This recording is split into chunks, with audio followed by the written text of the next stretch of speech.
ประเทศไทยโกบ่รอดถูกสหรัฐระงับวีซ่าชั่วคราวสำนักข่าว Fox News ของอเมริการายงานวันที่14 มังกร 2026ว่า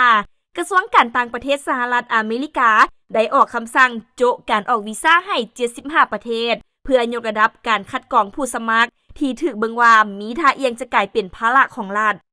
ตามการรายงานระบุว่ากระทรวงการต่างประเทศสหรัฐออกคำสั่งถึงเจ้าหน้าที่กงสุลให้ปฏิเสธการออกวีซ่าภายใต้กฎหมายที่มีอยู่ในขณะที่ทั้งกระทรวงกำลังประเมินขั้นตอนการคัดกรองและตรวจสอบคุณสมบัติใหม่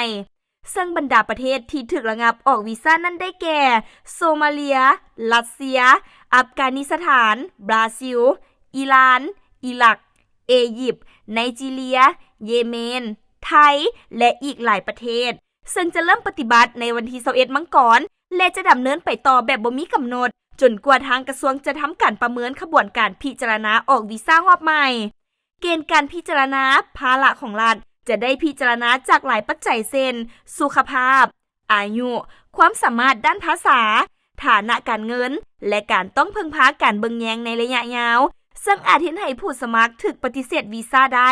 ถึงแม้ว่าจะบ่มีประวัติอาชญากรรมหรือบ่ได้มีเจตนาบ่ดีก็ตามกระทรวงการต่างประเทศระบุตื่มว่ามาตรการนี้ใช้เฉพาะกับวีซ่าถาวรเท่านั้นโดยจะบ่มีผลกระทบต่อการยื่นขอวีซ่าชั่วคราวเช่นวีซ่าท่องเที่ยวหรือวีซ่าธุรกิจซึ่งเป็นกลุ่มที่มีการยื่นขอหลายที่สุด